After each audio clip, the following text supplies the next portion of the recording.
Quero convidá-los a abrirem comigo suas Bíblias no Evangelho de Marcos, capítulo 9. Nós vamos dar continuidade à nossa série de sermões. Evangelho de Marcos, capítulo 9, dessa feita, nós vamos ler dos versos 9 até o versículo número 13.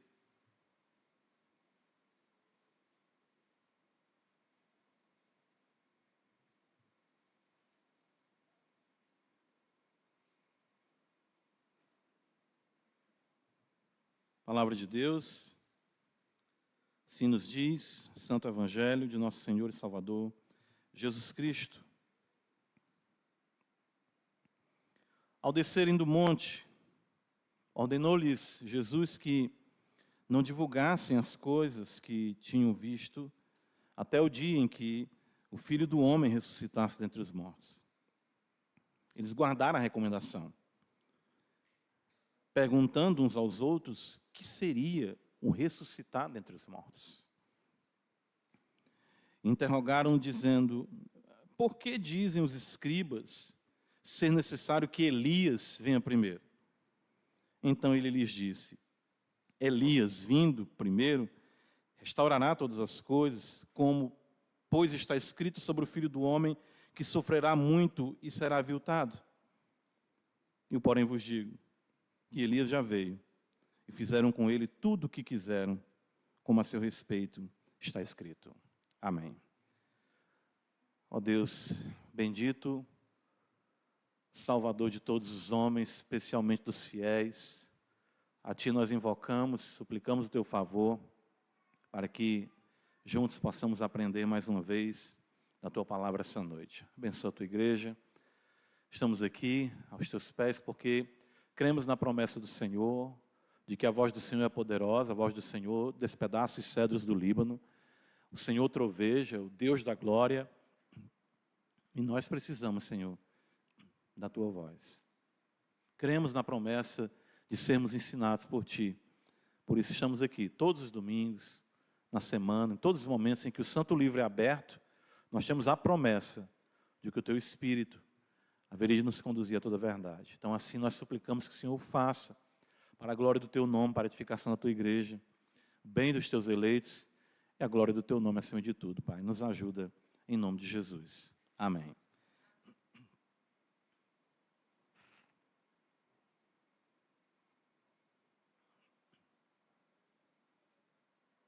Meus irmãos, que visão gloriosa nós tivemos a oportunidade de considerar em nosso último sermão, o sermão passado, em que nós tentamos ali ver um pouco da grandeza, tanta riqueza que nos é transmitida na mensagem, no registro da transfiguração de nosso Senhor e Salvador Jesus Cristo. De fato, nós chegamos ao ápice da visão. É isso que nós temos procurado desenvolver nessa série de sermões em Marcos, expondo, principalmente esses capítulos que nós temos chamado a atenção da igreja, da centralidade dos mesmos, em que o Senhor está, podemos dizer, ocupado em trazer aos discípulos uma compreensão maior de quem de fato Ele é. Abrindo seus ouvidos, abrindo seus olhos, para que eles possam ouvir e enxergar as grandezas do reino de Deus. Nós vimos isso. Desde o capítulo 7, Marcos vem registrando essa realidade. E os discípulos sempre com essa realidade tardia de ouvir, de ver, de entender as coisas, né? E não é diferente aqui. Mesmo prosseguindo, nós vamos observar, eles ainda ficam se questionando o que é que ele quer dizer com ressurreição dentre os mortos. Meu Deus, tanto que o Senhor está falando disso, tanto que o Senhor está explicando, mas eles não conseguem atingir. Mas a visão da transfiguração é de fato a manifestação, uma prévia da glória do reino, e Cristo sendo a glória do reino. Nós vimos isso no sermão passado. E ele se transfigurou, ele disse, no capítulo 8, último versículo, que alguns que ele estavam não provariam a morte até que vissem. Então, ele levou Pedro, Tiago e João e transfigurou diante deles, e eles viram a glória do reino, essa glória que, claro, é a sua pessoa, que totalizará os céus e a terra, como nós assim cremos. Essa glória ela foi testemunhada pela lei, pelos profetas, na pessoa de Moisés e Elias, ali presentes, como também na própria voz do Pai, afirmando ser Ele o seu deleite. Este é o meu Filho amado, em quem me comprazo. Então, é muito maravilhoso.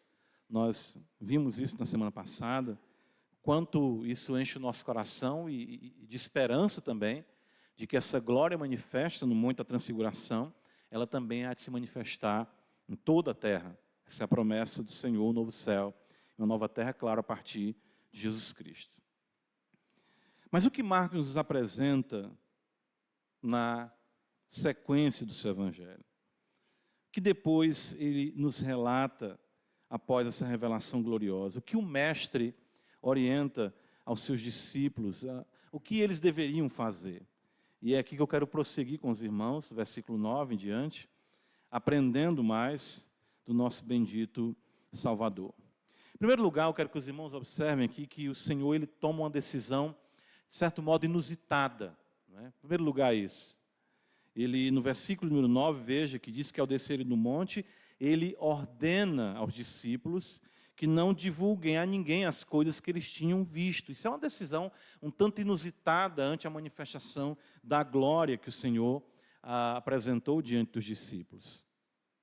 Seria natural, em nossa compreensão, como eu creio que também o foi na compreensão dos discípulos, dar ciência, não é, a todos de tudo que eles viram ali, de tudo que acontecera.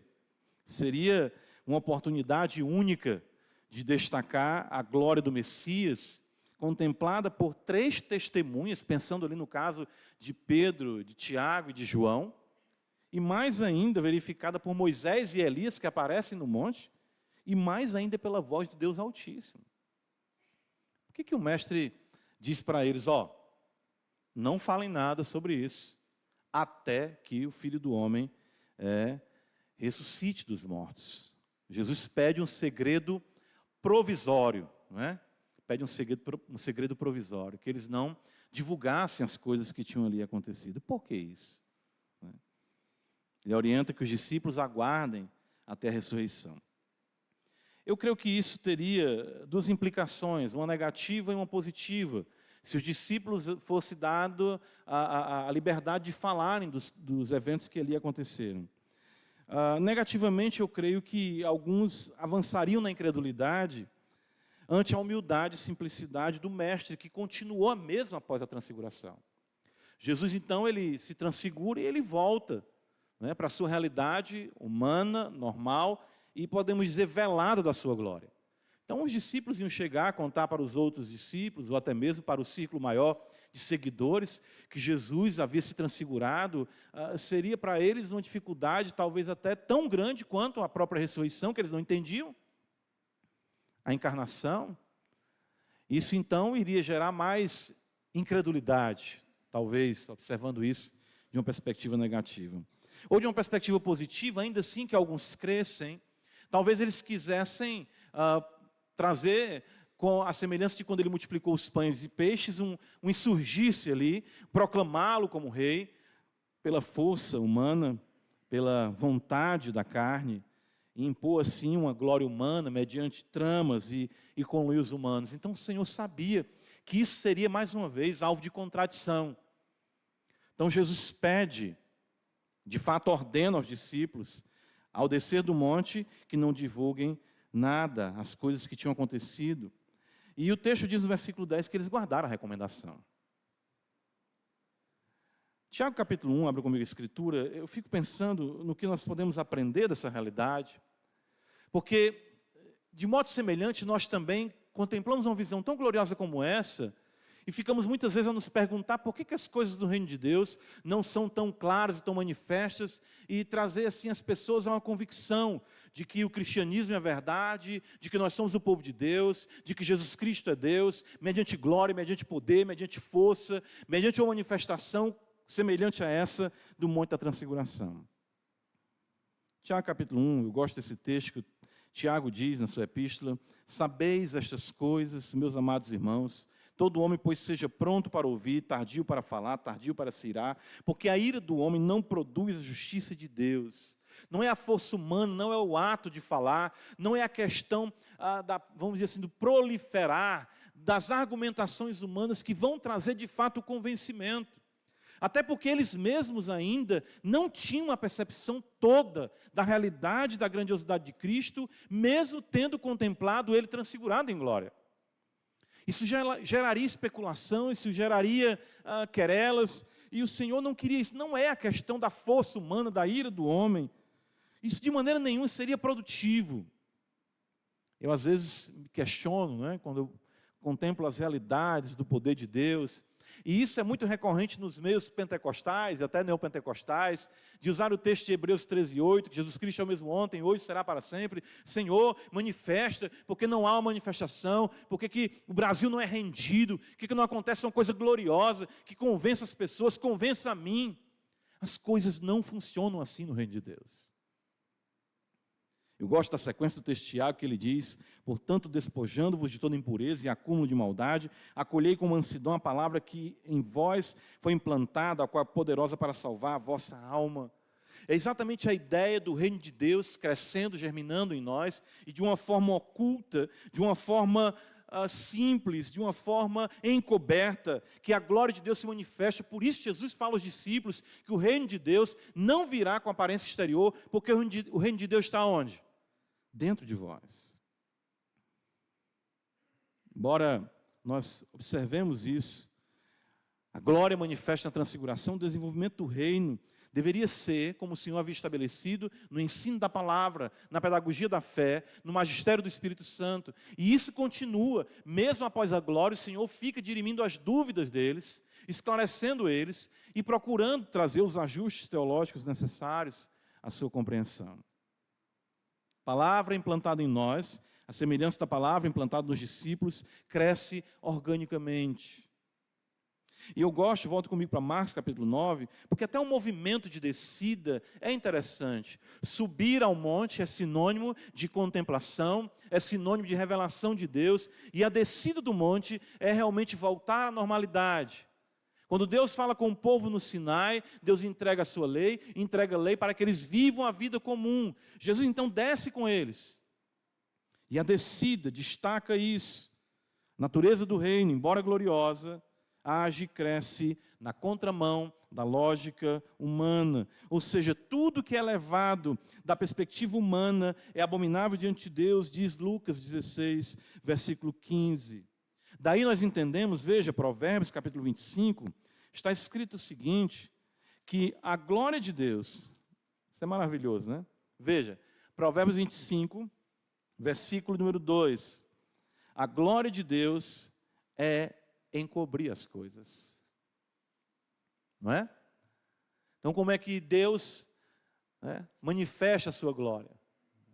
Eu, você, quando fazemos qualquer coisa, a primeira coisa que nós queremos são os direitos autorais. Seja de uma escrita, seja de uma arte. Deus criou os céus e a terra e não deixou o seu nome estampado em nenhum lugar. Mas os céus proclamam a glória de Deus e o firmamento anuncia as obras de suas mãos. É assim que Deus age. De modo que, de forma inequívoca, indesculpável, o homem sabe que existe um Deus. Da mesma forma, Cristo, ao revelar a sua glória, não seria com as expectativas da mentalidade judaica ou das mentalidades em torno dele, de pedirem sinal, de pedirem sinais, ou de quererem alguma coisa que os convencesse. Não, pela verdade, que organicamente e humildemente age no coração do seu povo. Eclesiastes capítulo 3, os irmãos conhecem o texto, e eu creio que isso está de acordo com o que o Senhor diz, até que, ele fala, guardem essas coisas, até que o Filho do Homem ressuscite. Eclesiastes 3 diz que tem um tempo determinado para todo o propósito debaixo do céu. E veja no versículo 7, está escrito que há tempo de estar calado e tempo de se falar. Eu creio que foi isso que Cristo ensinou aos discípulos, Cristo ensinou e que Marcos registra aqui para nós, porque a ideia, a expectativa é que depois dessa transfiguração, talvez, Pedro, Tiago e João, agora ele toma conta de tudo. Realmente o homem é Deus, realmente ele é glorioso, realmente ele é poderoso. O homem conversa com Moisés, com Elias, Deus homem ali, Cristo, faz tudo isso. Deus confirma que ele é de fato seu filho. Essa é a hora. Mas nós vemos Jesus descer do monte, pedir que aquilo fique velado. E na sequência, como nós vamos ver em outro sermão posteriormente, ele tem que se deparar com a incredulidade da geração, ali, como ele fala, má e perversa. Irmãos, a glória e a lógica do reino não se adequam às expectativas humanas de alarde e grandeza. Claro, quando Deus quer manifestar a sua glória, Ele assim o faz. Nós não estamos aqui delimitando o poder de Deus. Mas nós vemos que o modus operandi, a maneira como Deus age, é sempre essa, de forma simples, mansa, sutil, nos convencendo do pecado, nos transformando, como diz o Santo Apóstolo, de glória em glória, até que sejamos conformados à imagem do Senhor. Até que sim, na manifestação da sua glória, nós possamos ser glorificados, quando a transfiguração, como nós falamos no sermão passado, se mostrar a toda a terra. Mansamente, humildemente, ocultamente, porém poderosamente o reino totaliza a tudo e a todos. Não é assim? Há mais de 2000 anos? Quais são as manifestações que nós temos visto? As pessoas pensam que isso é o que vai chancelar a realidade da crença ou da convicção. Vemos que Faraó não se converteu vendo tudo o que viu. Aprendamos, né, que o que hoje em dia é pomposo, embora com o nome do reino, não reflete a glória divina, mas a glória humana. E isso, irmãos, eu gosto muito de aplicar na realidade da igreja local. Eu gosto muito de ver a glória de Deus no santo ajuntamento. Homens e mulheres cheios de problemas. Todos nós aqui com muitas realidades tortuosas, arrependidos, quebrantados, contritos, com enfermidades, com dificuldades no casamento, dificuldades na criação dos filhos, mas dia a dia com o desejo de melhor servir o Senhor, e dia a dia, mesmo com todas as intempéries, e no comum, o Senhor vai mantendo a fé dos seus fiéis, e trazendo-os aqui, para glorificarem o seu nome, aprenderem da sua palavra, e viverem de forma simples e ocultamente a grandeza do reino de Deus. Volta comigo para Marcos capítulo 9. Jesus poderia ali, eu ia dizer, Senhor, agora é a hora. Esse é o momento. Ele, não quero que vocês falem sobre isso nesse momento. Eu quero que vocês, de fato, esperem, aguardem. E aguardem até que momento? Veja o versículo 9, diz que ao descerem do monte, ordenou-lhe Jesus, Marcos 9, as coisas que eles tinham visto, que eles não divulgassem, até que o Filho do Homem ressuscitasse dentre os mortos. Interessante isso. Versículo 10 está escrito, eles guardaram a recomendação, perguntando uns aos outros o que seria o ressuscitado dentre os mortos. Percebam aqui, a ressurreição e a compreensão é onde nós devemos aqui nos concentrar no que o Mestre está querendo transmitir. A compreensão do verdadeiro propósito de Jesus dependia da sua morte e da sua ressurreição. Percebam que mesmo tendo tão grande revelação como eles tiveram, eles não conseguiam conectar os fatos. Para eles, era uma verdade inconteste a ressurreição dos mortos. Os judeus criam e creem na ressurreição dos mortos. Mas Jesus falava da sua ressurreição e eles não entendiam a grandiosidade na mesma. Percebem? Jesus tinha falado, olha, é necessário que o Filho do Homem sofra, morra e ressuscite dos mortos. E isso passava para eles desapercebido. Eles não conseguiam conectar os fatos. É interessante isso. Por mais que tivessem visto Cristo glorificado, eles ainda precisavam da compreensão que só viria após a ressurreição. Porque sem a compreensão, sem o poder da ressurreição, e aí é interessante, eles iriam apenas especular, ou como nós vimos, interpretarmos de forma equivocada a transfiguração, como eles estavam interpretando quase tudo mais. Lembra que Pedro disse para ele, não mestre, isso de maneira nenhuma te acontecerá, sofrer, padecer. Daí nós precisamos destacar que para compreendê-lo é necessário o poder que emana de tais eventos, ou seja, da sua morte e da sua ressurreição. Apocalipse capítulo 13, abra comigo a escritura. Veja, está escrito, no verso 8.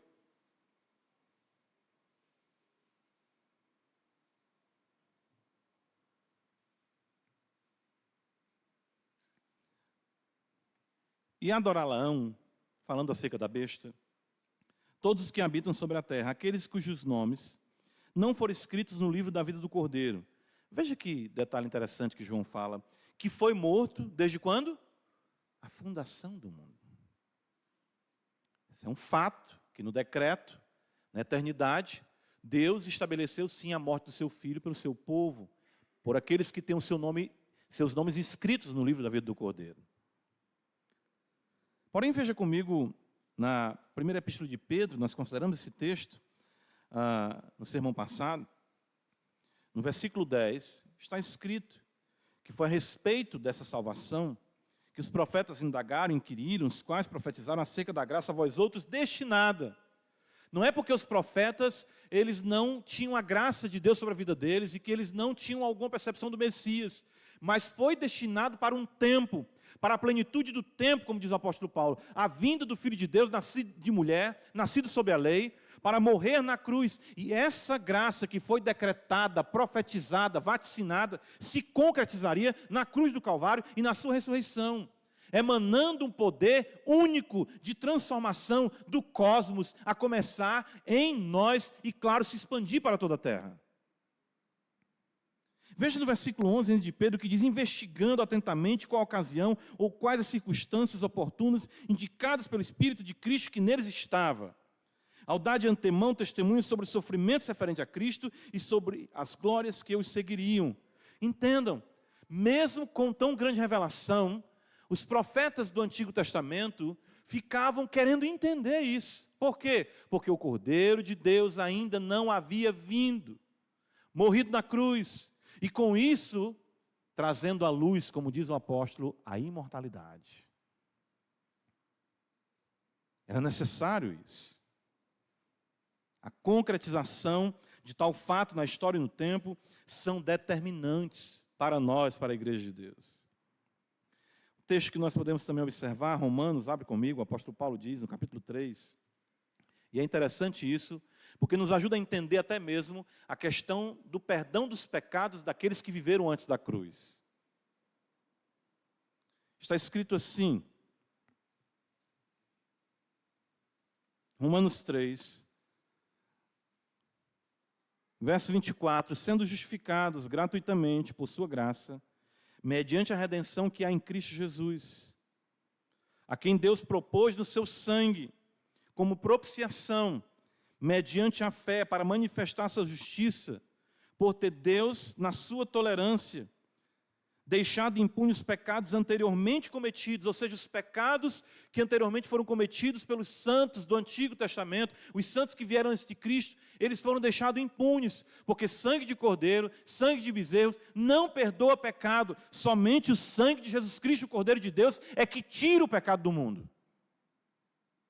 Paulo diz então, tendo em vista a manifestação da sua justiça no tempo presente, para ele mesmo ser justo e o justificador daquele que tem fé em Jesus. Os sacrifícios do Antigo Testamento, tudo apontava, era pedagógico para essa realidade da cruz e da ressurreição, para que houvesse plena redenção manifestada para a humanidade. Nós citamos aqui o texto, Paulo fala isso, né?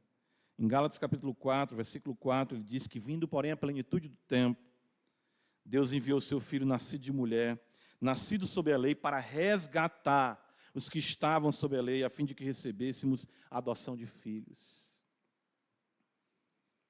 Escrevendo à igreja de Colossos, no capítulo 2, o apóstolo Paulo também entende que na cruz são desbancados os poderes das trevas. No versículo 15 diz que despojando os principados e as potestades, publicamente os expôs ao desprezo, triunfando deles na cruz. Por essa razão, irmãos, o alvoroço de tanta manifestação de demônios na época que Cristo veio. Os dias deles estavam contados, estava chegando o momento do golpe final sobre a cabeça da serpente. Vitória sobre o poder das trevas, redenção dos pecados, perdão dos pecados, a cruz de Cristo, a sua vitória sobre a morte, a redenção alcançada para o seu povo se concretizaria. 2 Coríntios capítulo 5, o apóstolo Paulo, então, já trazendo para nós isso de forma mais aberta, vamos dizer assim, de forma pedagógica, Paulo nos diz, 2 Coríntios capítulo 5, versículo 18, ora, tudo provém de Deus, que nos reconciliou consigo mesmo por meio de Cristo. Por isso que Cristo diz para eles aguardarem até o momento da ressurreição. E nos deu o ministério da reconciliação, a saber que Deus estava em Cristo, reconciliando consigo o mundo, não imputando aos homens as suas transgressões, e nos confiou a palavra da reconciliação. De sorte que somos embaixadores em nome de Cristo, como se Deus exortasse por nosso intermédio. Paulo diz então, em nome de Cristo, pois, rogamos que vos reconcilieis com Deus. Aquele que não conheceu o pecado, Deus o fez pecado por nós, para que nele fôssemos feitos justiça de Deus. Percebam, o que acontece é que ali na cruz, e mais precisamente, claro, também na sua ressurreição, todas as coisas passaram a ficar mais claras, passaram a fazer sentido. E quando Paulo diz que Deus estava reconciliando ali na cruz o mundo consigo, e nos dando a palavra da reconciliação, o que o apóstolo está dizendo é que homens pecadores reconciliados, agora nós falamos a palavra da reconciliação, e através de vasos de barro, o tesouro da excelência e do conhecimento de Cristo, resgata vidas para a glória do seu nome. Então quando um pregador, ou você como um crente, se volta para alguém e diz, eu te apelo, te reconcilia com Deus mediante Jesus Cristo, aquela pessoa pode ser salva pelo poder da ressurreição de Jesus Cristo nosso Senhor. Não é pela persuasão humana, não é pela querela teológica. Eu gosto quando Paulo diz aqui, em nome de Cristo, pois, vos rogamos que vos reconcilieis com Deus. Por quê? Porque a cruz aconteceu, Cristo morreu pelos nossos pecados, ressuscitou ao terceiro dia, e todas as coisas ficaram claras, a glória e o poder que emanam da cruz, que emanam da ressurreição, estão atuantes há mais de 2000 anos. Por essa razão, né, o Senhor diz para eles, aguardem até a ressurreição, e vocês compreenderão todas as coisas. Nos seus discursos ali de despedida, Jesus fala para eles, né, que eu falo agora, vocês não vão compreender, mas depois vocês vão compreender. Por isso podemos afirmar, irmãos, como Cristo aqui fez novamente. Interessante, volta comigo para Marcos capítulo 9, e percebam que ele insiste na temática da sua morte, da sua ressurreição. Ele vem falando sobre isso já vários momentos aqui de forma mais clara. E ele continua, mesmo que os discípulos ficam, o que é isso da ressurreição? O que é isso sobre Elias? Vamos já observar isso aqui também. Mas veja, ele diz assim, no verso 10, que eles guardaram a recomendação, e eles ficaram perguntando o que seria o ressuscitado entre os mortos. E aí eles vêm falar sobre Elias, e Jesus vem, no versículo 12, e diz, de fato, Elias vindo, restaurará todas as coisas. Como, pois, está escrito sobre o Filho do Homem, que sofra muito, e será também aviltado? Percebem? Todas as vezes que eles querem ir, que eles querem aqui tergiversar, que eles querem ir para outro lugar, Jesus, voltem para cá. Voltem para a cruz. Voltem para a ressurreição. Porque a cruz e a ressurreição é a solução. É impressionante isso, aí a gente vai entender porque que Paulo diz, eu não me proponho a saber nada entre vós, senão Cristo e este o quê? Crucificado. O poder de Deus, a glória de Deus, é Cristo na cruz, e a sua ressurreição. E isso, historicamente, e eu quero que os irmãos guardem isso, e empiricamente, experimentar, ou seja, nós cremos no que aconteceu, e experimentamos o que aconteceu. Você acha que deixou os seus pecados porque achou interessante uma vida mais ordeira? Você acha que o seu ser é transformado a cada dia? Você se torna um homem melhor, uma mulher melhor, um jovem melhor, um cristão melhor, porque simplesmente isso consiste numa reforma filosófica que você abraçou? Não, porque Ele ressuscitou, Ele fez nova todas as coisas. Assim, pois, se alguém está em Cristo, é o quê? Nova criatura, as coisas velhas se passaram, eis que tudo se fez novo, porque Ele vive. Nós não estamos aqui para pregar moralismo. É o grande problema das igrejas, mesmo evangélicas, ensinarem apenas realidades morais. Não faça isso, faça aquilo, pare com isso, continue fazendo isso. Cuidado cuidado com isso, cuidado com aquilo. Homens e mulheres que experimentam o poder da cruz, vivem novidade de vida, porque foram alcançados pelo poder da ressurreição. Colossenses capítulo 3, abra comigo, o apóstolo Paulo diz isso de forma muito intensa aqui nesse texto. Se dependesse de mim, se dependesse da minha força, da minha vontade, eu estaria chafurdando nos meus pecados. Os meus planos na minha juventude, quando Cristo me alcançou, era pecar mais. Eu queria pecar mais, eu queria me especializar mais no pecado. Eu me reunia com os meus amigos e contava as vantagens de uma noitada, e ficávamos lamentando os pecados não cometidos. Por que isso mudou? Porque nós estamos aqui, não estamos no Fortal. Porque estamos no retiro, não estamos no carnaval. Porque Cristo ressuscitou e nos uniu a Ele. É unicamente por isso. Não é porque você é melhor. Veja, Colossenses capítulo 3, Paulo aplica isso. Essa é a realidade da união com Cristo, doutrina preciosíssima, a qual também nós conhecemos pouco, no sentido de tomarmos em consideração. Portanto, se fostes ressuscitados juntamente com Cristo, buscai as coisas lá do alto, onde Cristo vive, assentado à direita de Deus. Que Paulo está dizendo, quando Cristo ressuscitou, nós ressuscitamos com Ele. E Cristo foi para onde depois de ser ressuscitado? Para a glória do Pai. Para onde nós iremos também? Para a glória do Pai.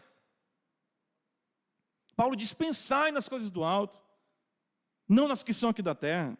Porque morrestes, como também Cristo morreu. E a vossa vida está oculta juntamente com Cristo em Deus. Quando Cristo, que é a nossa vida, se manifestar, então vós também sereis manifestados com Ele em glória.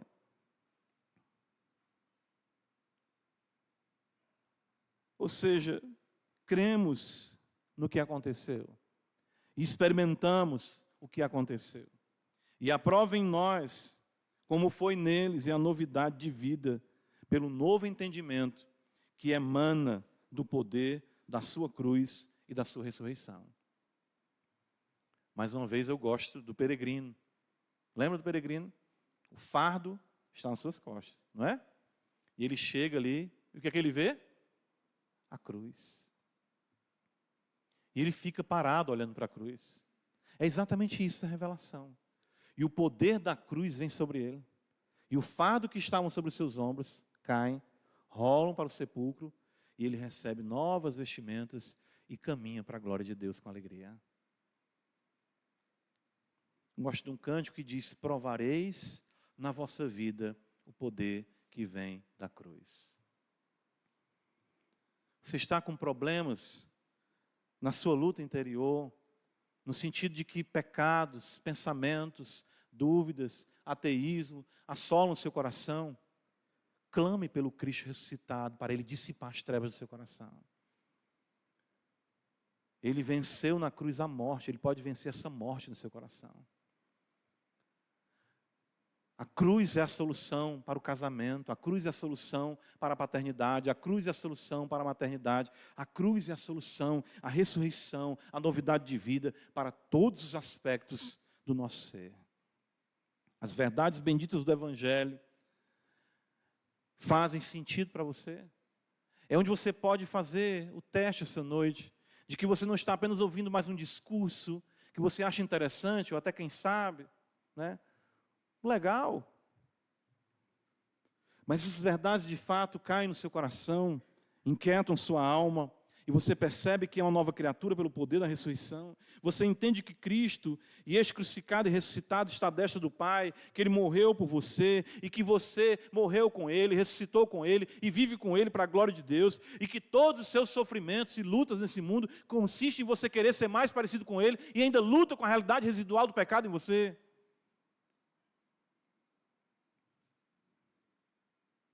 Marcos 9, volta comigo, perceba que, então, o Senhor, o reino, embora ele se encontre velado, como diz o Senhor, o reino de Deus está dentro de vós, ele age poderosamente pelo que Cristo efetuou na cruz e na ressurreição.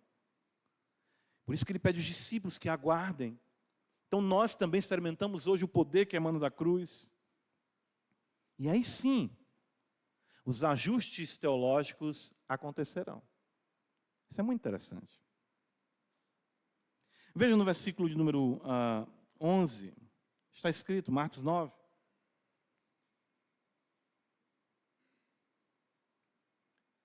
Interrogaram dizendo, por que diz os escribas ser necessário que Elias venha primeiro? Então Jesus confirma, né? Elias, vindo primeiro, restaurará todas as coisas. E no versículo 13 ele fala, eu porém vos digo que Elias já veio, e fizeram com ele tudo o que quiseram, como a seu respeito está escrito. No texto paralelo de Mateus, capítulo 17, no último versículo, está escrito que os discípulos entenderam que ele estava falando de João Batista. E é muito belo, a gente já falou aqui sobre o ministério de João Batista, mas o que eu acho interessante é que o Senhor ali, ele faz um ajuste para eles, teológico, né? Corrige as noções equivocadas que eles tinham. Muitas coisas, nós podemos aqui considerar, subiam ao coração dos discípulos naquele momento. Eles foram educados em uma compreensão judaica da fé. Muitas vezes triunfalista e nacionalista, né? Muito nacionalista. Embora sendo o povo a quem foram confiados os oráculos de Deus, Paulo fala isso em Romanos 3, versículo 2, que a vantagem dos judeus são muitas, entre elas, eles são aqueles que Deus escolheu para guardarem os oráculos, as profecias. Eles precisavam, embora sendo os guardiões dos oráculos de Deus, eles precisavam do Espírito de Deus para compreender as Escrituras, de uma perspectiva cristocêntrica, como nós vimos, né, Cristo apresentar isso. Colossenses 2,3, Paulo diz que em Cristo todos os tesouros da sabedoria e do conhecimento estão ocultos. Então os tesouros de sabedoria e do conhecimento, da revelação do Pai, os judeus não têm acesso hoje porque não têm a chave, que é Cristo, o Rei da Glória, para entenderem de forma plena as Sagradas Escrituras. Entender a realidade profética, compreender que Moisés e todos os profetas apontavam para Cristo, como nós vimos no Monte da Transfiguração. Entender a ordem dos acontecimentos, compreender e rearranjar toda a sua teologia bíblica, só seria possível mediante Cristo. Atos dos Apóstolos, veja quando Pedro, depois da ressurreição, e os irmãos percebem o poder da ressurreição, no apóstolo Pedro, que nega Cristo diante de uma criada, no pátio do sumo sacerdote.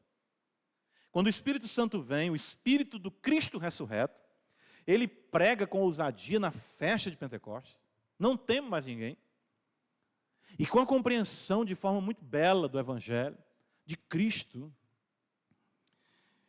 E na casa de Cornélio, em Atos capítulo 10, versículo 43, numa realidade ainda mais maturada da sua teologia, do seu sistema teológico corrigido pela chave hermenêutica que é Cristo, o Rei da Glória, Pedro diz no versículo 43, falando acerca de Cristo, dele, Atos 10, 43, dele todos os profetas dão testemunho de que por meio do seu nome, todo aquele que nele crê, recebe remissão de pecados. Percebem aqui? Que beleza isso. É muito maravilhoso.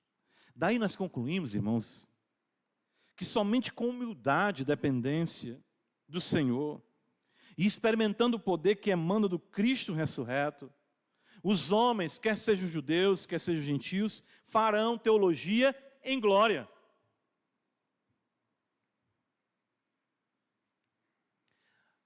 É muito interessante isso. Eu estava pensando nessa realidade, sabe? E nós estamos fazendo as entrevistas na classe membresia. E eu e o pastor Ariel, nós sentamos ali, conversamos com os casais, conversamos com os irmãos, irmãs, enfim. E uma coisa que eu fico muito feliz, eu estive considerando isso, até compartilhei um pouco com o pastor Ariel, que algumas igrejas, quando vão admitir pessoas, a sua realidade denominacional, respeito, Deus abençoe os irmãos, mas muitas vezes procuram fazer um crivo mais teológico do que experiencial da fé cristã. Você sabe que a nossa igreja professa isso, confessa isso, tem, né, tal confissão, tal catecismo, ou tem tal coisa, tal outra. Você, para ficar aqui, tem que concordar com tudo. O que eu busco, o que nós buscamos nesse momento de entrevista, é se a pessoa de fato experimenta o poder que vem da cruz. Eu fiquei feliz e confesso para os irmãos, né, que algumas pessoas que nós conversamos, numa fala tão simples, mas não falam. Claro, isso é preciosidade para nós. As doutrinas da graça são preciosas. Mas eu acho tão interessante isso, estava comentando com o pastor Ariel, você não vê ali uma linguagem sobre calvinismo ou arminianismo. Você não vê pessoas falando sobre dispensacionalismo ou premilenismo ou amilenismo.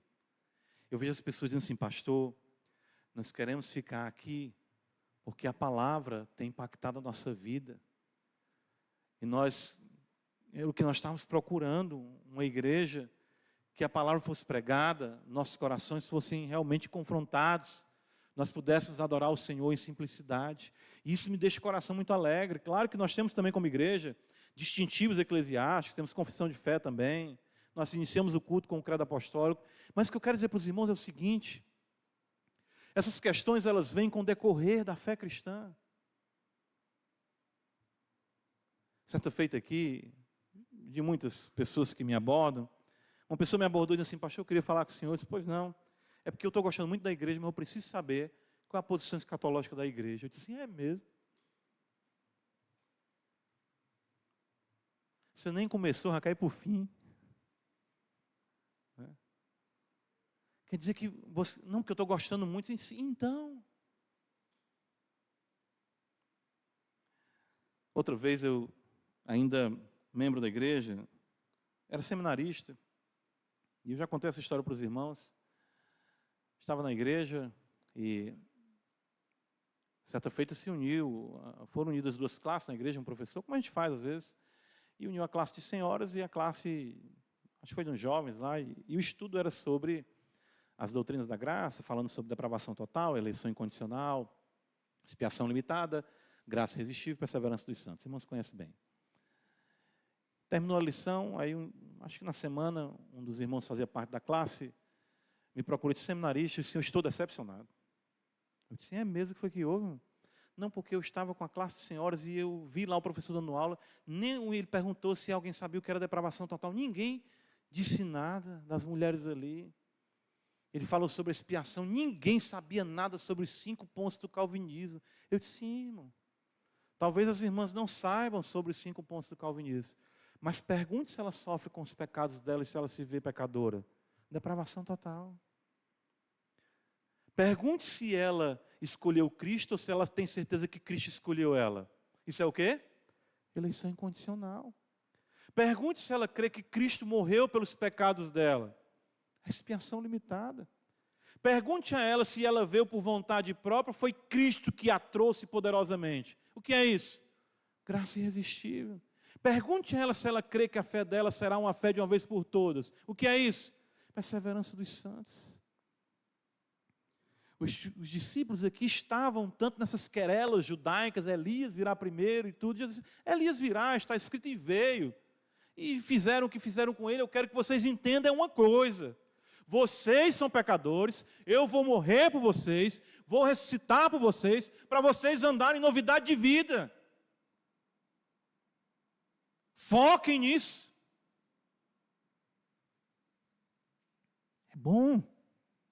É bom teologar, mas é bom teologar em glória. A teologia em glória é aquela que desce do monte, caminha de forma velada, vivendo sob o poder da cruz. Isso é muito importante. Eu vejo irmãos, nós recebemos, pessoas, que às vezes irmãos nem conhecem muito, mas eu olho ali, me permita ali, irmã Genilda. Quem dos irmãos aqui conhece a irmã Genilda? Alguns conhecem, né? Mas está ali a irmã Genilda. E é para mim uma gratificação no meu coração ver essa mulher chegar na igreja, com todo respeito eu falo, essa mulher, viu, irmã?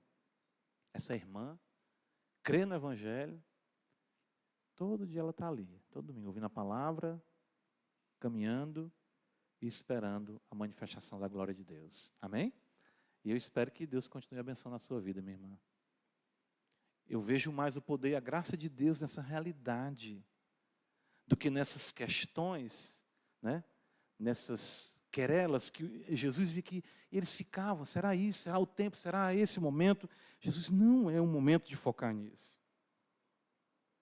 Todas as querelas, todos os questionamentos, todas as dúvidas se dissipam ante o poder da cruz. E aquelas que não compreendemos ainda, e talvez nem compreendamos do lado de cada eternidade, elas fomentam nossa adoração diante do Deus de toda a glória. Romanos capítulo 11, abre comigo. O apóstolo Paulo, é interessante aqui isso.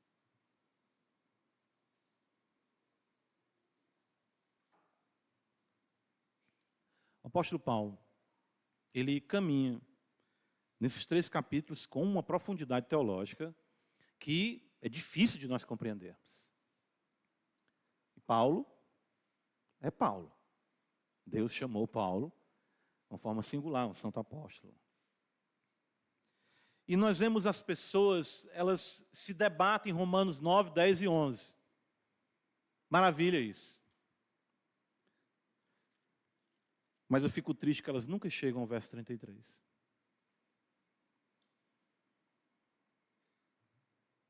Raramente elas chegam ao verso 33. E o que é que diz o verso 33? Paulo conclui: ó profundidade da riqueza, tanto da sabedoria como do conhecimento de Deus. Quão insondáveis são os seus juízos e quão inescrutáveis os seus caminhos. Quem, pois, conheceu a mente do Senhor, quem foi o seu conselheiro? Ou quem primeiro deu a ele para que lhe seja restituído? Porque dele, por meio dele, para ele são todas as coisas, a ele, pois, a glória eternamente. Amém. Mesmo sendo profundo e de forma inspirada, ele sabe que não conseguiu exaurir e ele se prostra diante da majestade, em adoração.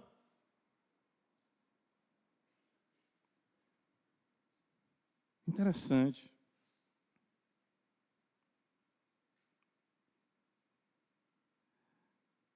Nós queremos compreender as coisas. Não é pecado, não é errado. Querer saber para glorificar não é pecado. Mas só querer glorificar o que entender é pretensão arrogante. É arrogância. Porque se o santo apóstolo, mesmo tendo trabalhado com todas essas realidades que envolvem judeus e gentios, eleição, como Deus vai tratar com Israel, como Deus trata com a igreja, mostrando exatamente isso, vasos de honra, vasos de desonra, que tudo isso foi predeterminado, ele ainda mesmo chega a questionar: quem és tu para discutir isso com Deus? Quem és tu para questionares a Deus? Deus faz o que Ele quer, como Ele quer, dá misericórdia a quem Ele quer. Ele é Deus. E Ele se prostra em adoração. Mas você só vai seguir a Cristo se todas as dúvidas forem sanadas em seu coração. Então, de fato, você não experimentou o poder que vem da cruz. O poder que vem da cruz lhe rende em adoração. E algumas coisas são até mais esclarecidas, mas outras permanecerão sem o devido esclarecimento, que você possa achar o devido esclarecimento, porque elas não são irracionais, mas elas são suprarracionais. E isso prova que a nossa fé não é o islamismo, não é o budismo, não é o shintoísmo, não é o espiritismo. Nós não sabemos explicar tudo por quê? Porque Deus é insondável. Quando Moisés pediu para ver a sua face, o que foi que Deus revelou a ele? A sua misericórdia. E isso levou Moisés à adoração. Paulo destaca a sua glória em misericórdia e se prostra em adoração. Por isso, irmãos, quando eu vejo aqui isso acontecer, eu vejo o ajuste teológico feito, e o melhor ajuste teológico que Cristo leva eles a entenderem é se voltarem sempre para a cruz, contemplarem a Jesus. Creia, ame e se sujeite, pois só assim os anseios e anelos do seu coração serão nele, em Jesus Cristo, satisfeitos. Você é daqueles que investigam ou dos que adoram independência? Se prostre diante de Deus. O Senhor tem prazer em ensinar. Ele ensinou aqui. Essa questão de Elias, ele trouxe esclarecimento para eles. Elias é João Batista que deveria vir. De fato, ele veio. Tanto que no verso 13 de Mateus, capítulo 17, no texto paralelo, o texto diz que eles entenderam que ele estava falando de Elias. Mas foque em sua cruz, foque na sua ressurreição, e todas as demais coisas serão o quê? Acrescentadas. É isso, buscar, pois, em primeiro lugar o reino de Deus e a sua justiça. Quem é a justiça de Deus? Cristo, e este crucificado e ressuscitado à destra de Deus Pai. Em humildade, em obediência, experimentaremos cada vez mais o poder da sua ressurreição, compreendendo assim mais e mais a bendita verdade e vivendo para a glória do nosso Deus. Amém, irmãos? Louvamos o Senhor por sua santa palavra. E ajuda-nos, Senhor, a caminharmos na simplicidade, na discrição, mas com o poder intenso do Teu Evangelho agindo em nossos corações. Crendo em Cristo e esse ressuscitado, para restaurar cada vez mais, conduzir nossas vidas à glória. Cientes de que o Senhor não nos deve resposta a todos os nossos questionamentos, mas nós sim devemos em amor e gratidão, adoração a Ti, mediante o Cristo que se fez carne, Deus que se fez homem, para tirar os nossos pecados. Louvado seja Deus por isso, em Jesus Cristo nosso Senhor. Amém.